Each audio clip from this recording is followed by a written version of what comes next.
Magandang umaga po sa inyong lahat, mga kantinghero at sa lahat ng mga gamot sa buong Pilipinas. Ako po ngayon ay dahil Biyernes ngayon, gagawa tayo ng kwintas dahil may paggawa sa atin. Libre po to mga kakuya di. At bago po tayo magawa ng kwintas ay siyempre magsindi na tayo ng kandila.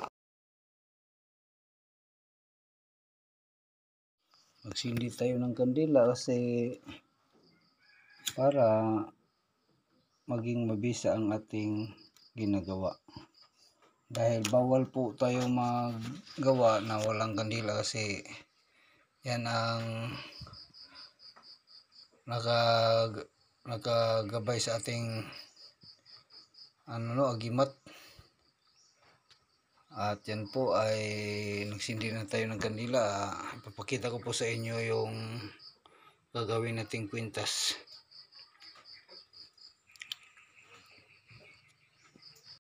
At dito na po, nagawa na natin. Ayan po, pinagdikit na natin, nagawa na natin ng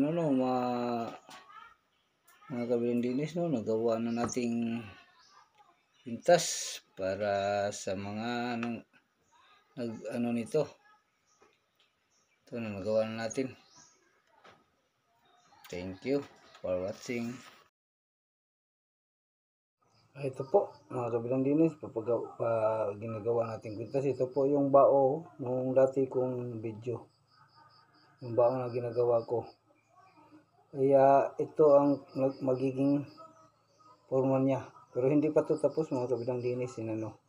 Binutasan ko na para yung maglagay nito ng panali ay may butas na yan. Pero ang magiging forma natin ay ito po. Ito ang kinukunan ko. Yan, ito 2 kwarto. Tapos itong inano ko sa kabila ay 2 buwa o butbut sa sa Bisaya, 2 sibol ito.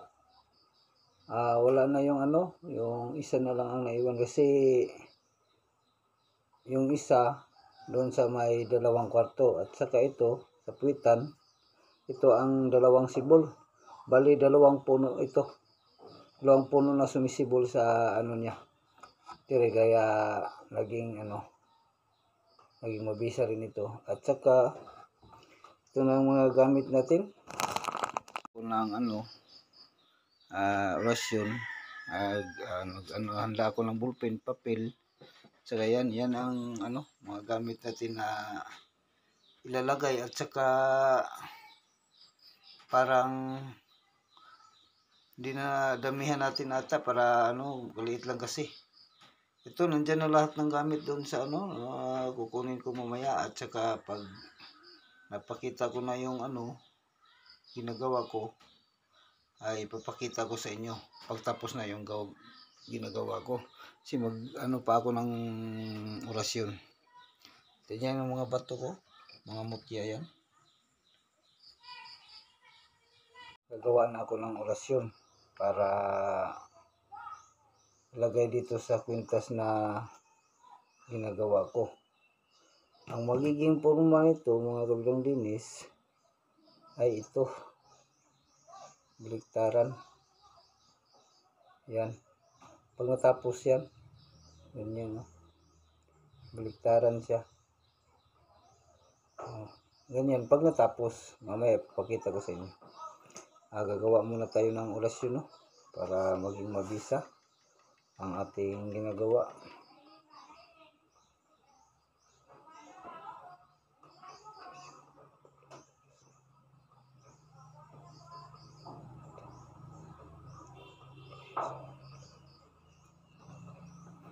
Okay, gagawa na tayo ng orasyon.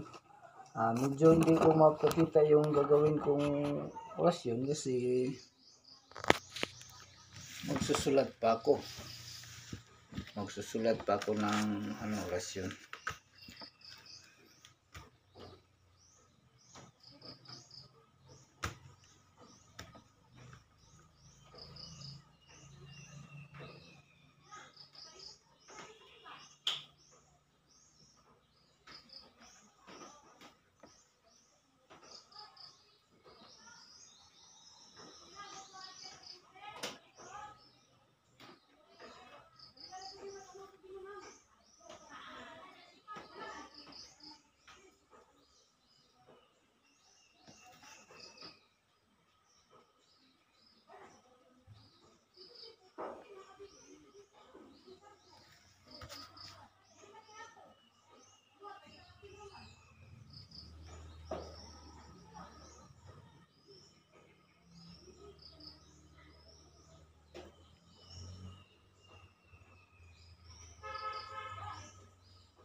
At saka mga kakuya di, ito ay talagang napaka sensitive na ginagawa ko kasi hindi pwedeng magsalita kasi yung ginagawa ko ay sinasa puso ko para yung magdala nito talagang gagabay sa kanya yung mga espiritu at saka yung mga anghel na magbantay sa espiritu niya.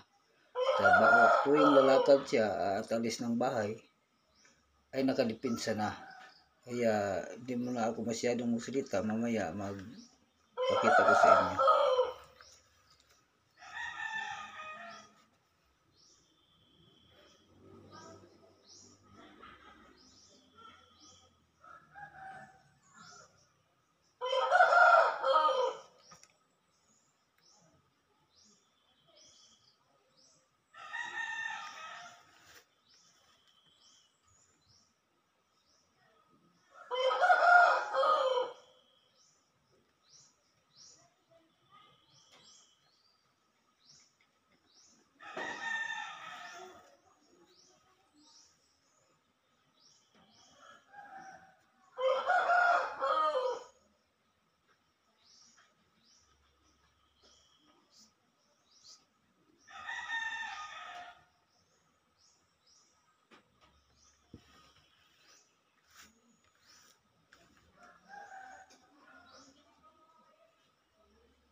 At ito po,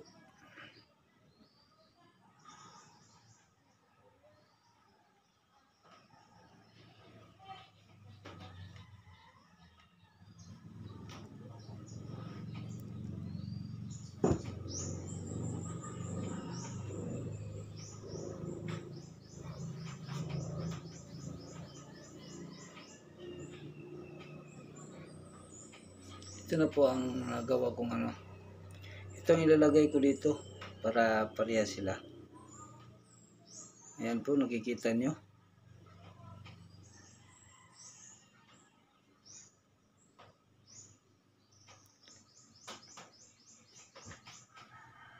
Ito ang ilagay ko sa ano, dito sa kwintas na to.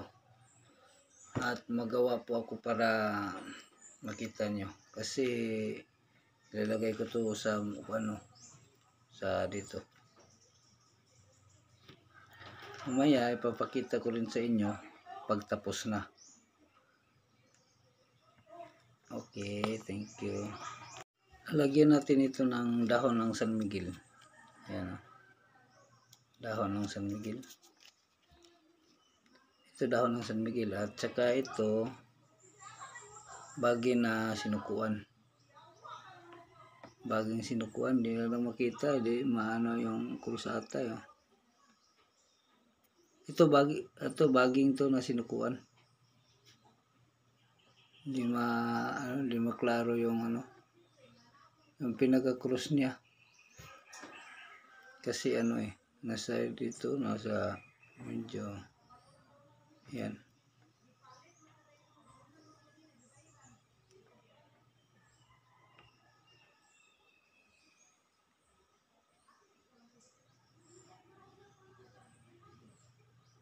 Yan sa itaas ang cross. Di makita siya kasi.